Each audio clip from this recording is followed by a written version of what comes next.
it's been about, 1 or 2 months since the last time I made a power scaling video. I know, I'm a power scaler. But I promise I'm not one of those annoying ones that'll kill your whole family if you say Goku beats Saitama, but, that doesn't mean I won't. But today, I want to talk about a matchup that seems to always be brought up, and that's against Poppy Playtime and FNAF. Two fandoms, two games that always seem to be put up against each other, or are fighting for some reason. Either due to Poppy Playtime and FNAF copying each other, or, Poppy Playtime being brain rot. The FNAF fandom and Poppy Playtime fandom always seem to be butting heads with each other. So why not put sticks in a fire and put up two of the most famous characters from each respected franchise and make them fight each other? So, for my picks, I'm gonna say the Doctor from Poppy Playtime and Springtrap from FNAF. Them being kind of similar in ways. As the Doctor, for some reason likes to kill kids, and he was made into his own creation. And pretty much the same with Springtrap, them both having very similar backstories and personalities also. So before I begin power scaling, let me put some ground rules, okay?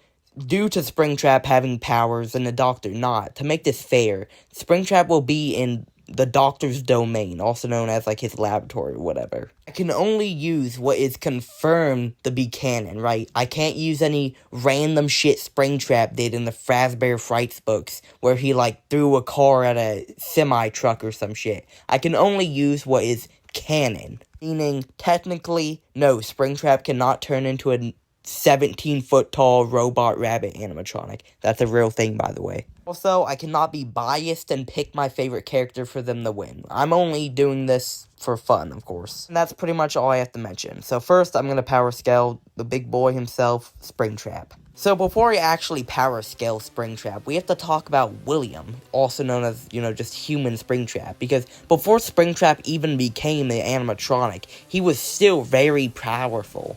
As shown in the 2D minigames, human William Afton was easily able to tear apart Foxy, Chica, Bonnie, and Freddy with his bare hands, as shown of him having no, weapons or guns. Meaning not only would he be breaking apart metal and wire, but also the FNAF 1 animatronics are very strong in their own right. It's in the book 1 week before Freddy's, or what the fuck it's called, I kind of forgot. I swear I have the book and I read it, I promise, here's proof. But from that book, they show that the FNAF 1 animatronics have many different random powers, like them being able to consume electricity. In fact, 1 megawatt of electricity, or the same as a lightning strike, or the amount of power it took to power up the car from back in the future, I think. Them also having a bunch of, hallucination powers and kind of teleporting, I'm not really sure. It's kind of confusing.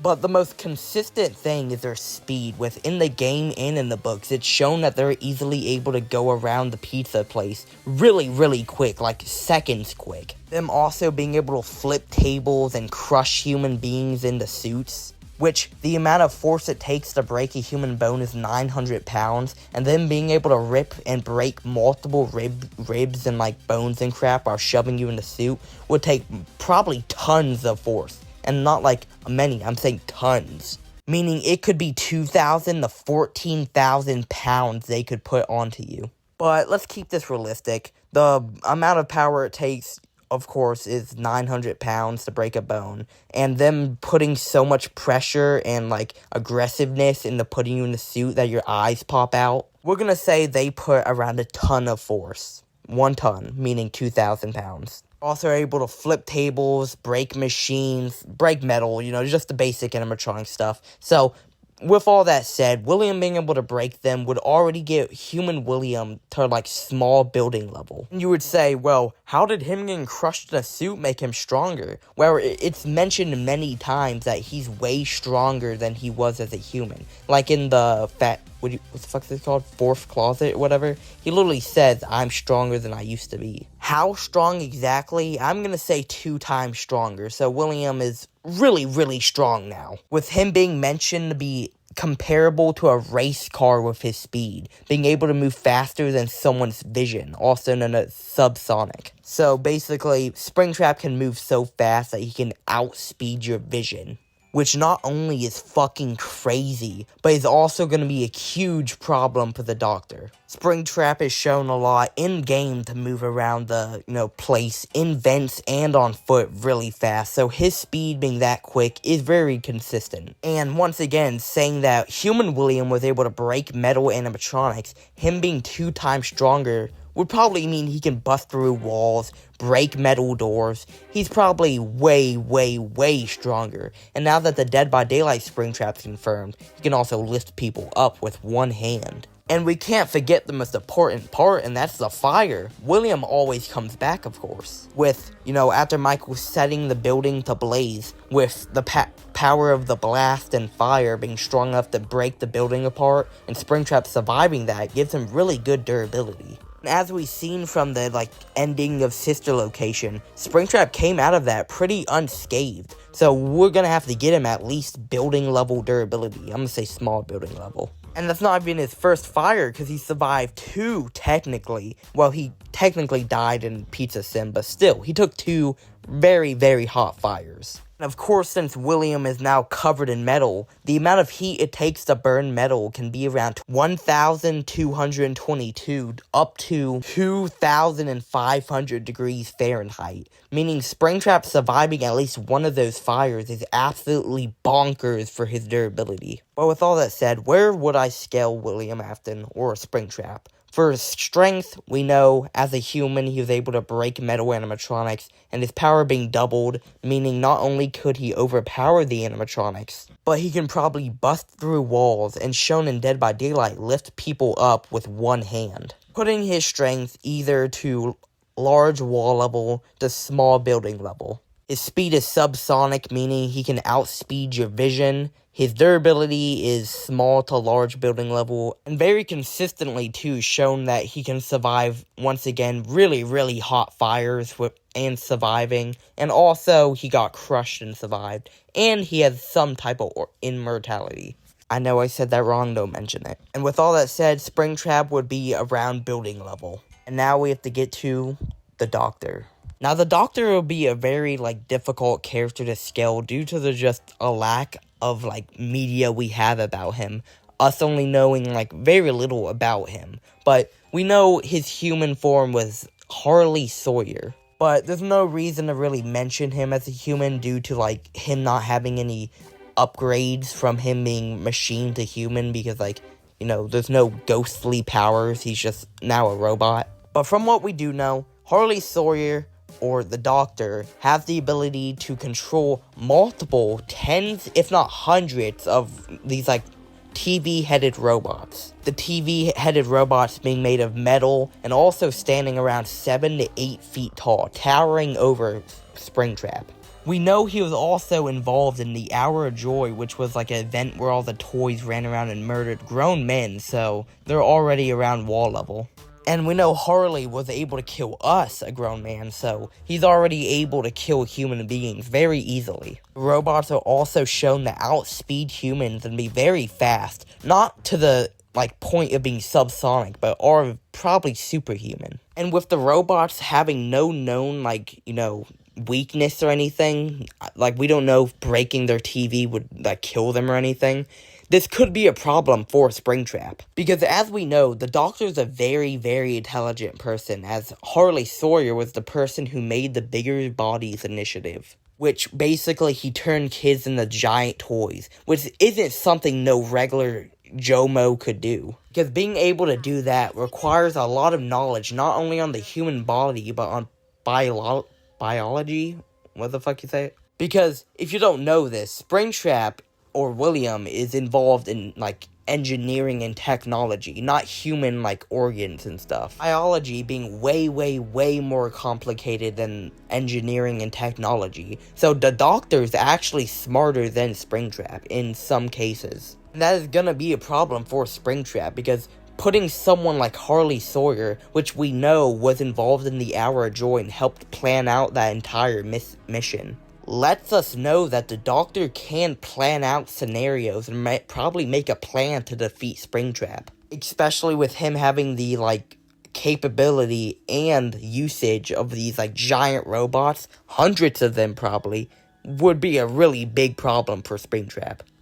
Anything else I really know about is that the Doctor has access to poppy gas, which is kind of useless towards Springtrap because he's not possessing the dead body, but the, suit itself. The only other thing I could think of to use as, a feat for the Doctor is that if you look at Yarnaby's design, he has, a bunch of cuts and bruises on him, meaning that the Doctor, abused him and probably even fought him. So if he could do that, Yarnaby being, comparable to Huggy and shit, which are, small house to even small building level characters, could really get the Doctor up. But I don't think that happens, so from where it is, the Doctor can get around small building to wall level. Him more relying on his IQ and planning to defeat Springtrap more than his capability and power.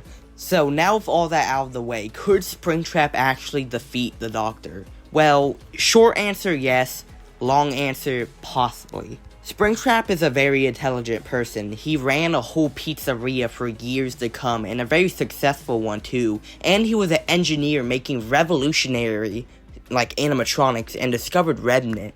So I feel Springtrap definitely could get through the Doctor's, puzzles and mazes, and probably defeat the animatronics too. Probably taking damage on the way, but not enough to, kill him, probably just slow him down. Because Springtrap's way stronger and more fast than any of the Doctor's animatronics, so there'd more just be inconvenience for him. For the Doctor, he'd probably be either really scared from this creature because he never really dealt with something like Springtrap. Sure, catnapping them, but he made them. He has prior knowledge about them. That's why he's so easily able to control all these, experiments, because he literally made them. He knows how they work. But Springtrap is something he's never dealt with. And especially with this intelligence, the Doctor would be probably really scared of it, because all of the experiments the Doctor made with children, they're not too intelligent or smart enough to break out or outsmart the Doctor. So the Doctor not only going against this very powerful creature, but an intelligent one too, would probably confuse him and scare him, honestly. But I do believe he could probably gather up some type of plan or maybe a trap to defeat Springtrap. It's truly just, it could go either way.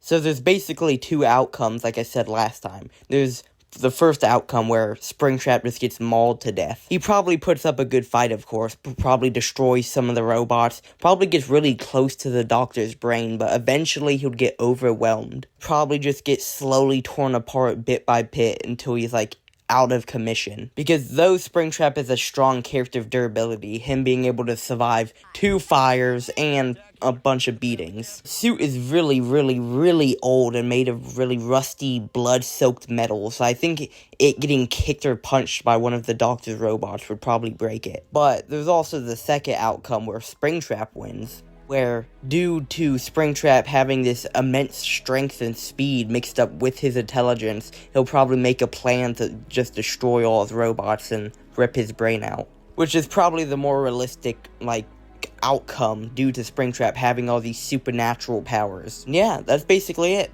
It's a pretty cool matchup with possibilities that could happen, but due to them having two completely different, power systems in their own world, them fighting each other would probably be really unfair, because the Poppy Playtime world is a really grounded place with no supernatural abilities or any over-the-top feats, while in FNAF, there's supernatural abilities and them teleporting and all that shit. So therefore, when you put FNAF and Poppy Playtime in a versus battle, most likely usually all the fights lean towards FNAF due to them having a different power system. And yeah, that's kind of all.